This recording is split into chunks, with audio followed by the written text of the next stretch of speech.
think Rude Dude might be taking the lead here, and we're starting out with some action already as the beat drop has gone down. Verdant finding himself in danger as Nilly's going to jump in. Flumpbon has found himself taking a little bit of damage here as Clack gets a whole bunch of damage onto him. Another beat drop comes out, and Verdant have to limp away from this action.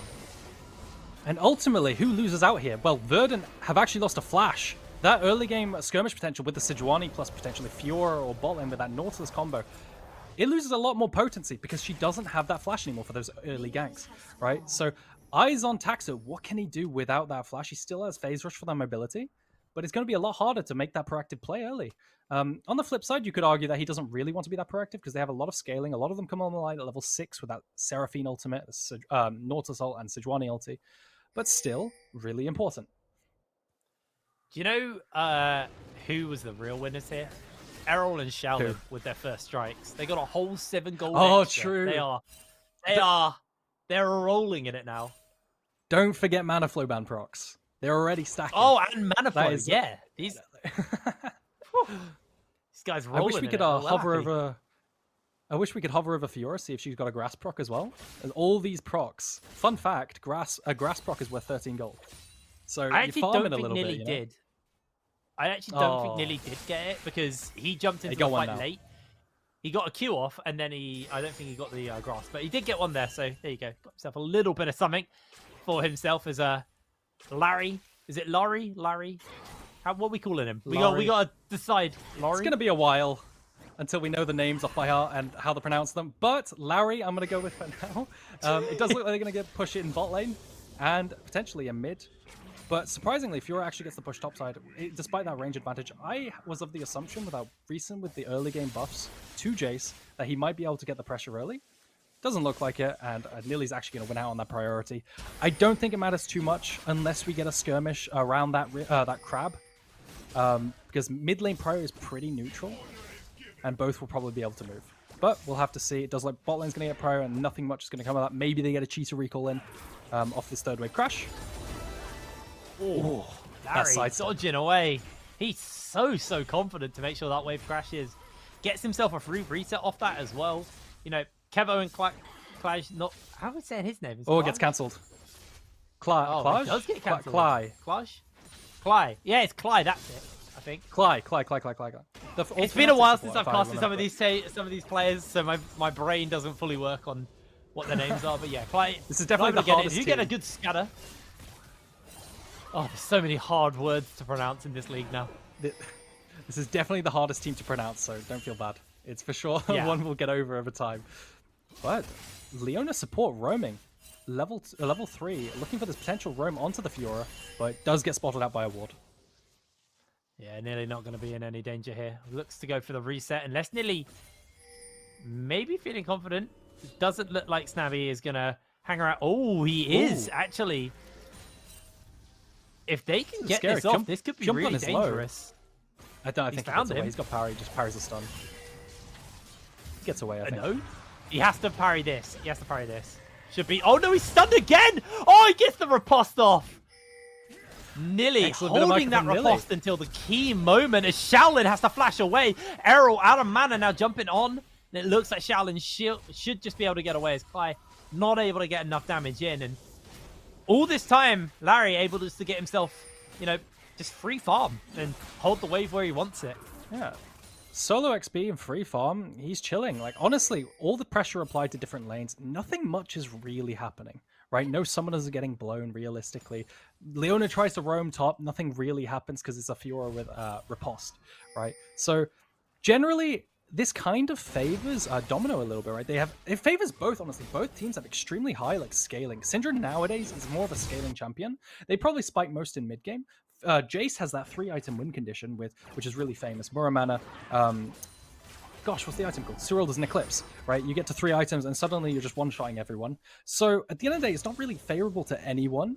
However, if you go the later you go, Azir and Fiora just become menaces, right? With enchanters as well. Oh, that ward. Does get seen. That's a sad ward for Flowing, unfortunately. Not going to be able to get seen, but, you know, he's only here really to make sure that this wave does push in. Does it get cancelled? They do get this nice reset. No way. No, it's not happening. Oh, this could be rotten. I think they cancelled it. They did cancel that reset. It did get They're cancelled. not going to stay. Okay, they are actually... He is going to reset. Well, this could be not great here. If this gets cancelled, he's in trouble. Okay, Larry now losing that. He's going to have to stay for another wave now at this point and shove this one in. Yeah. And they don't have their jungler to help them on the shove and guarantee that this does collapse, though. Actually, Larry doesn't really Domino. like this. No, he's wanted to reset for a while and hasn't been able to quite get it. Larry really doesn't like this. He still has just his longsword. He hasn't been able to recall. And he's versus tier, essentially infinite mana, right? So, does he really want to be here? No, he wants to spend his gold. He wants to buy his Dirk or a tier, you know, and get back to lane, start stacking that up, and be strong for his level 6. But these delays on the recalls means he's going to hit level 6 without spent gold, which is actually problematic. Maybe there's a player going to have the top side, but I doubt it. Potentially a dive. Looks like Taxa actually may look to jump in. Frontmonk's already lost a lot of HP, and he is caught out immediately. The Grand Challenge is on, and he is looking for the damage. Taxa tanking that perfectly to make sure that is going to be the pickup they need. Meanwhile, in the bot side, Larry and Snavy get a whole bunch of damage off on to Cly. Is Cly able to move away? And Larry's just been wanting to get this base for quite a while, but maybe just greedy positioning is, oh no, he's in danger. A beat drop actually connects. They jump in. They find themselves the kill with the hook. Now flowing, looking for Kevo. Will try and catch him, but can't quite make it. With the jump forward there on the E. Unable to find the connection. And that is a kill for nothing in favor of Verdant. And honestly, Verdant rather, their top jungle duo synergy, showing why they're first picking that Fiora, managing to find the dive onto Flumpfun. The second Nilly hits 6, they say, you know what, let's go. And they dive him, commit the flashes, commit everything to it, and they just run him down and secure the kill. And this is really impactful because this delays Jace's curve, where he's actually stronger than Fiora in that mid-game where, you know, up until about level 13, once again, he's actually outranging and has potential to kill. But look at these supports roaming up topside. We definitely have 2 support roamers here. Yeah, looks like Snavy's waiting for the opportunity to jump in. Gets himself the movement to get away for the moment. Kai in danger, but he is able to move underneath that tower. The wave's too big. Nilly really didn't want to commit for that fight. Yeah. He wanted to catch that wave and keep the CS in his favor. Is just going to be able to do so. Meanwhile, Shaolin and Errol doing what we expected from a Syndra Azir lane. Just kind of catching waves and shoving in as much as possible. Does look like Shaolin needs to be careful, though. Errol jumps in forwards. They do get the knockback. They've got the flash if they want to insect Shaolin away. He gets a scatter onto all 3, but he's running away from his team. He's flashless. It's going to be a couple of seconds. He's clipped. He's caught. And Errol will find the kill. On to the Syndra. Down goes Shaolin. And all off of the back of Cly's hooks. He's everywhere. This guy is a menace. He's making top roams. He's making mid roams. This game is all over the map, and there's no one clear lane where people are punishing. They're just running around as a pack, making sure to snowball. In this replay, you can see that max range hook onto Shaolin. You think maybe he survives because he lands his 3-man Scatter the Weak, but then Taxa gets his ult up again, and he just throws it, and you can see all this CC that's coming down in the Nautilus and the Sejuani, which means you're just going nowhere and you're just going to die. Really, really rotten there is Verdant are going to turn their attention towards that Rift Herald. Larry on the bottom side of the map is going to be able to pick up 2 plates for himself. So while it took him a while to get this base off, now that he's finally got it, comes in with the Noon Quiver and the Vampiric Scepter. So now at that point where it is going to be once again the on-hit Varus and not the poke Varus. So giving them a little bit more teamfight presence. We talked about the CC availability there. They do get the charm down, but it ain't going to mean diddly squat, as Kevo is popped and the kills gifted to Larry. So they cross-map bot dive the Rift Herald play for the side of Verdant. They don't let them just get the Herald for free. They decide, you know what, we're going to do something on the side of the map, and we're going to dive bot lane. And this top lane, you can see once Jace gets some points in Q, our damage really starts to add up. Jace is one of the only abilities in the game where his Q actually more than doubles in damage every time he puts a point in it at level from rank 1 to rank 2. It gets really nutty. And the more points you get, the more scary it becomes. It's definitely more of a scaling champ these days. And you could just see it. He might have to force Nilly to recall here under tower. Yeah, actually, especially when Flowing's moving his way up as well. Oh, Nilly gets another empowered shot blast there through the acceleration gate. And Flumpman doing a really good job of just keeping pressure up. If Nilly eats another Q, he's in danger. Not going to be the case. And Flowing going to be able to get himself an extra plate here. Doesn't have TP. He might get 2 plates here, actually. Is just going to settle for the 1. 175 gold in his pocket. Just going to take that reset, get that farm lead in his favor, and look to kind of keep the pressure up on Nilly, who is closing in now on his Divine Thunderer. Has got a lot of components here with the Caulfield's Warhammer, the Kindle Gem, the Sheen. Obviously got boots as well, so it's going to be a little bit easier on trying to dodge on those Qs. But the Eclipse also closing in here for Flumpman on the... So let's do a stop check. On the Jace. Let's do a stop check. What are the win conditions here, right? Because it's been quite a slow game. Like, as much as there has been action, nothing really has happened, which is weird. We do see a Rift Herald for the side of Sejuani. I think it's incredibly important that they use this to crack mid lane tower, because then you have a control mage who doesn't really want to go into the side lane in Syndra, you know? But potentially what they do is they push and move onto that Jace and dive with that Herald, right? That's definitely a play they can make. Herald's actually moving up there, and after having pushed mid, and this does look a bit juicy. They need to pull that teleport immediately. They've already got multiple people coming up. They've got the teleport coming in. He's down before he can do anything. It was so quick. Flumpman is able to clear out the wave at least to make sure that this doesn't get too dicey for them. But that was not the play they wanted to happen. They wanted him to survive a little bit longer. Just the CC, way too hard for him. As Larry able to shove in this mid lane, in this bot lane, sorry. May just take a plate actually, because nobody has rotated over to this side of the map. And the Rift Herald's still in the pocket of Taxa. So waiting it out a little bit longer than maybe we expected coming into it. And I think this does highlight like the difficulty. Whilst Domino's comp is easier to pilot overall, this does highlight the difficulty of playing Jace in a competitive setting, right? It's incredibly easy to just land one bit of CC and the Jace is blown up. Doesn't hit the new threshold for Rift Herald killing towers. Oh, that was beautiful. They get the scatter. They get the heartbreaker, the follow-up. Errol uses the stopwatch. Shaolin has the unleashed power, and that's a dead pigeon. Down he goes. Shaolin able to find a kill in the mid. Oh, incredible stuff. This is really, really good. Honestly, if you swapped these name tags around, I would be surprised, right? I wouldn't be surprised. They're playing extremely well. Domino might actually come off with a win here. They're playing to the win conditions. The level 6 Syndra managed to find a pick with that Scatter the Weak into these Viego resets, and it's going really damn well. Super impressed by the side of Domino. It's definitely not as close as the other games. Not as much of a stomp as the other games. No, we wanted to see a kind of more tight and more competitive game, and we're definitely getting that in game number 3. 13 minutes in, the gold lead, 1,000 barely there for the side of Verdant, so nothing significant, nothing to write home with, and most of that just came from the power play of that Rift Herald, popping the plates in the mid. It's almost down, which could be a little bit scary, as Flumpman has been jumped on by Nilly, going to quickly swap out so he can bot back. Nilly waiting out with a riposte a little bit too late, so now Flumpman can turn this around, missing the shot blast, but still able to fire back beautifully onto Nilly, and now they're back at that range deficit. Nilly has to be careful. Flumpman can do so much damage here now that he's got the Eclipse finished up. Looks like the attention from the side of Verdant is shifted from that top side as they rotate 3 members down towards the boss end of the map. And Dragon spawning in 1 minute. All the flashes up for the side of Verdant, except for Azir's, potentially. The same for the side of Domino, so we see a contest here. You know, only 15 seconds left until Dragon, but it doesn't look like it. Bot lane staying bot lane. Viego looks like he's just scared to even enter the jungle. Does look like it's going to go over to the side of Verdant for free.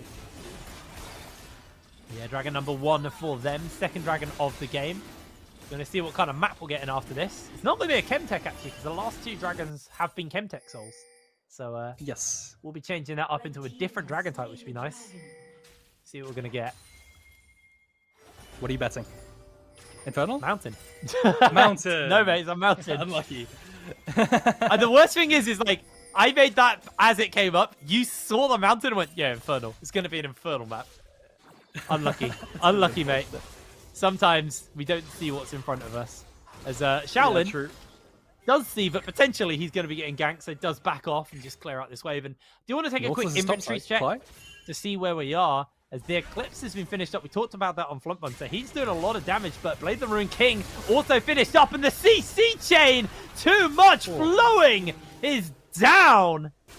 Beautiful grab, beautiful pick, but there is an answer out here by Domino on the other side. Taxa does catch himself on, and now he should be able to find 2 kills. Larry gets himself the shield from the shield bow, but he is locked in place. He's getting so much damage on, but it's a double kill for Taxa, as he takes out both of the bot lane combined. Really, really rough here as Clyde has found Flumpman underneath, well, in between tier 1 and tier 2 towers, but isn't going to be able to find the kill to finish this one up. And we see the replays here. Taxa managed to find the snipe. Larry doesn't block it, and it turns into a double kill. Can I say how good this jungle support duo is? They're roaming the map and finding kills all the time. They're incredibly proactive, and they're on point with these picks. You know, Clay is in this death bush, finds a pick onto Viego, and turns around a counter gank. And then Taxa is on the other side, even cross-mapping that. Right? These two are definitely MVP, and honestly, I'm not sure who I'm going to pick. If the game ended now, I wouldn't be able to pick between the two. They're both playing incredibly well. Yeah, no, they really are. It's been a very, very good game on them on that front, as are seeing a lot of action and kind of gathering of people towards the mid lane. As you can see, the Rift Herald is up.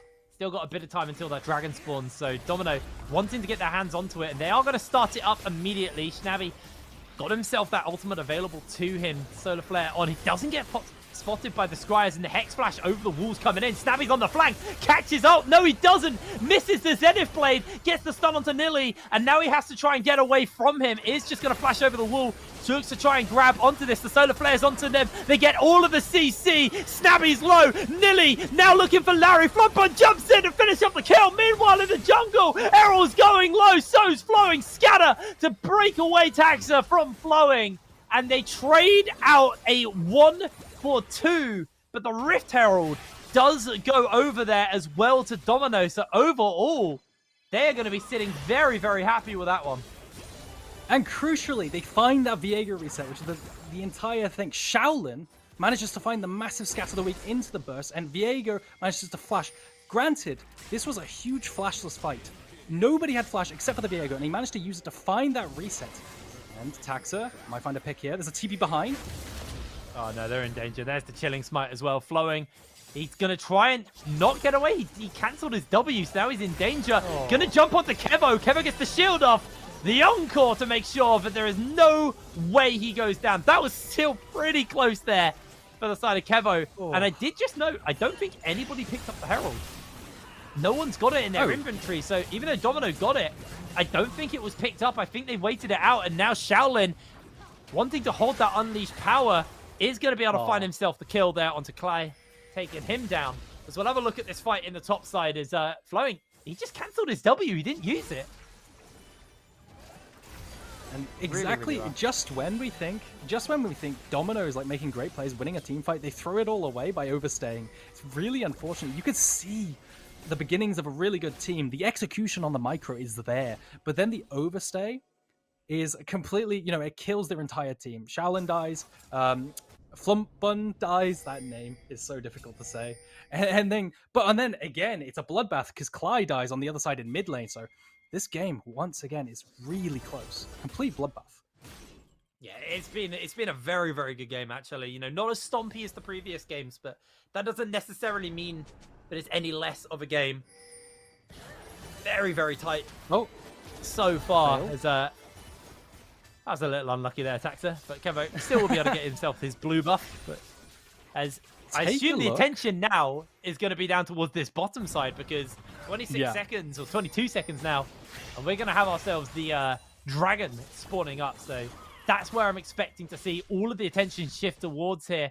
No mid lane tower for the side of Domino, so they are pushing in at a weaker advantage where they have to catch their ways a little bit more shallow than where Verdant can catch theirs. And crucially, Verdant are already onto the objective, right? And Domino are probably going to have to come in from one direction where they have to run into something like a Seraphine ulti. Take a look at topside. He's actually ran down already because he has prior. Nilly is 5-1. He's ran down to Dragon to secure it, and Domino just have to give it up. This game is all about dragons right now. And the fact that Nilly is so fed, he can just run down and secure it, and that's 2 out of 4 for the Dragon Soul objective. Absolutely. To be able to grab that, and it's not just that as well. We also think about if it's the objectives more than just the these kind of neutrals have been so important. It's not just the dragons. There was that big fight in the walls. The Rift Herald as Flumpbun is going to get himself caught in danger here. The Ghost has been used, but with the fact that the Viego's in the area, Flumpbun is able to get away to safety. Obviously got the Eclipse, so a bit of sustain built into him there. If they catch the scatter of the week onto Nilly, he's in a bit of danger. Solar Flare comes down, followed by the Unleashed Power. Beautiful block, but the Heartbreaker from Flowing means he is caught and dead. Crucially, he doesn't manage to parry the Solar Flare, but instead gets hit by the Enchained, by the Viego ultimate and everything else. Really unfortunate stuff. Nilly almost makes the escape of a lifetime, but doesn't. I don't think he expects this many people topside. However, really good play from Domino. They found the cross-map play after they lose the dragon. They say, you know what, we're not just losing this objective, we're also taking something on the other side of the map. He was flattened in that play. That was brutal. Yeah. Now, Larry is 2 items in on the attack speed Varus. Typically, a champion like this, he'll start to spike around the next item. He's going to be doing pretty good damage as it is, but you watch, he'll do significantly more. I assume it'll be a Blade of the Ruined King, considering the front line he has to get through. So that's probably where we'll see him really spike. He might go Hurricane, but I'm assuming probably Wits End as well. We'll it's see. an option we see. Wits End as well. Oh, of course, Wits End. No, it'll be Wits End. You are right. Yes. I totally forgot that item even existed there. Yeah. So most likely be a Wits End, as I was saying, getting picked up here for Larry. Once we get off the gold, we will see. But he has got himself a gold lead over his lane counterpart in Kevo here. There it is. And yet with the half-field Half-bound? I can't remember what it's called. Half-bound Half-bound axe. Half-bound axe is go. definitely given away, but there's going to be a Wits End and the Null Magic Mantle, I guess. Yeah.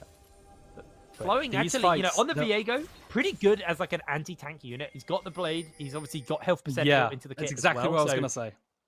Going to be very good into Taxa. Yeah.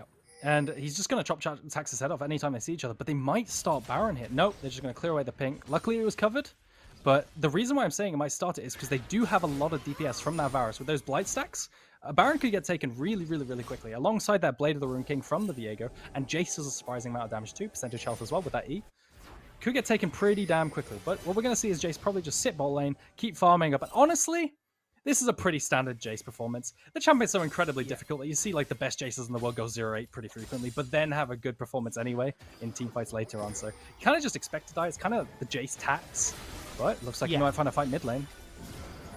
They're posturing, but I don't know if they're going to find anything. As a flash comes out from Shaolin, Solar Flare only lands onto a couple of members, and it's the slow end, not the stun. But they are going to get the shot blast off. They jump in. This leaves a little bit messy, as Snabby didn't have his team. Flowing's already caught. It's going down. The scatter connects, and it was just a scattered fight on all fronts. Larry's forced to flash away, as Taxa will flash in and follow him up with the Arctic Assault, and Errol secures the kill. I hope we get a replay of that, because that was... Oh! Shaolin!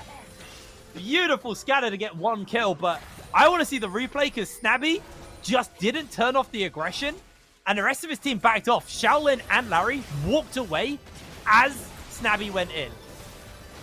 So I was curious. Yeah, I was about to say, where's Jace's TP? He has TP up. He might be able to poke away, because they're down to 4 players now, right? And they have no damage. They just have the Azir. Might be able to poke them out. This is going to be really close. Oh, this is going to be very close. He's trying to jump in. Flump on to Clyde there. Clyde goes down. Shaolin's able to get it. Low HP onto multiple members here, but it looks like it should just be Dunzo. Taxa gets scattered as he tries to Arctic Assault forward, securing the Baron for his team. But backups here. They might be able to strip the Baron off multiple members. As Snabby jumping in. Flowing also coming in. Solar Flare misses once again, but they do keep the CC chain alive as Taxa needs to get over the wall. There's a blast cone if he can get there, but he can't just about make it. Able to get away. That was a messy, messy series of plays there. Shaolin and Flimpman did a good job of buying time, but man, Snabby messed up. Snabby messed up hard there. I think that team fight lasted a solid minute and a half to 2 minutes into a Baron, and they desperately tried to steal it. You can see Shaolin. Syndra actually really known, quite infamous for stealing Barons because of all that W damage. But they managed to finish off the Syndra. Syndra doesn't steal it, and they tried to block Taxa from escaping, and that just doesn't work out too. Taxa manages to find the angle. Now, what are we going to do? I think what you have to do now as Domino is try and group up, try and poke them out before this dragon spawns. In the hope that you poke them out, but then there's Seraphine shields. I'm not sure if you saw this hit brain, but they just had 500 HP shields constantly from that Seraphine, non-stop through the entire fight. It's incredibly hard to poke through. Just say Kevo is doing a really good job here. I think what they really need now for Domino is that they want to get the grudge on to Flumpun so he can kind of slow them down and really shred through that armor. You want the Wits End for one, survivability for Larry, but also just to kind of really spike that damage even higher. When you go Immortal Shield Bow, every item you complete is just more health. It makes him even tankier and even harder to pin. Problem they're going to have is Dragon's up and alive, and Domino don't have flash on Larry, which means he's very susceptible to getting ganked, and, well, getting jumped on in the middle of the fight by the likes of Tax and by the likes of Clay, and getting himself taken down. And Verdant, they're not interested in Dragon. It's not that impactful for them right now. They'd rather turn their attention towards this tower. Solar Flare, once again from Snabby, just totally misses his mark as Larry is untouched for the moment. But Errol is looking to join in a double kill for Nilly. And he is making short work of multiple members. Larry now on his lonesome will be run down by Verdant. And a really, really superb bot lane fight there. Snabby, I don't know if it's nerves, I don't know if it's inexperience, but he is missing a criminal amount of these ultimates. I don't think I've seen him connect a Solar Flare all late game. Oh, the shuffle. It's not going to be enough for Flumpbun. He is going down. Toast is Nilly able to cook him. Towers are crumbling. Nexus will be left bare. I don't think Domino have enough fuel in the tank, even with these death timers, to hold out in this game. A 26-minute victory there to Verdant. And you just got to wonder, was that just mechanics?